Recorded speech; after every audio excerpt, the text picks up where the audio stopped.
Mister ബീൻ്റെ വെറും 15 episode മാത്രമേ air ചെയ്തിട്ടുള്ളൂ പറഞ്ഞാൽ നിങ്ങൾ വിശ്വസിക്കും.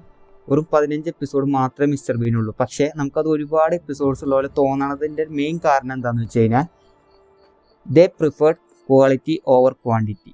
ക്വാളിറ്റി കോണ്ടന്റ് ഉണ്ടാക്കാനാണ് അവർ നോക്കിയത്. അതുകൊണ്ട് തന്നെ കാണുന്ന ഒരാൾക്ക് അത് എപ്പോഴും മനസ്സിലുണ്ടാവും.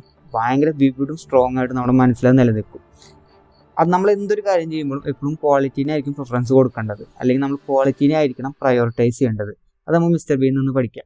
രണ്ടാമത്തെ കാര്യം എന്ന് വെച്ചാൽ അവൈലബിലിറ്റി ഹ്യൂറിസ്റ്റിക്സ് എന്ന് പറഞ്ഞൊരു ഫാക്ടർ ഉണ്ട് ബ്രെയിനിൽ. അതായത് നമ്മൾ ഈ മിസ്റ്റർ ബീൻ്റെ സീൻസിനായിട്ട് കണ്ടിന്യൂസ് എക്സ്പോഷർ ഉണ്ടാവുകയാണ് ഫേസ്ബുക്കിലും ടി വിയിലും ആഡ്സിലും റീലിലും യൂട്യൂബിലും ഒക്കെ.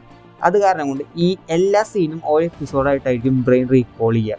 കാരണം നമ്മുടെ മനസ്സിൽ അത്രയും സ്ട്രോങ് ആയിട്ടുള്ളതുകൊണ്ട് നമുക്കത് പെട്ടെന്ന് റീകോൾ ചെയ്യാൻ പറ്റണതും അതുകൊണ്ട് തന്നെ ഓരോ സീനും ഓരോ എപ്പിസോഡായിട്ട് നമുക്ക് തോന്നലും ഉണ്ടാവണം. അവൈലബിലിറ്റി ഹ്യൂറിസ്റ്റിക്സ് എന്നാണ് പറയുക.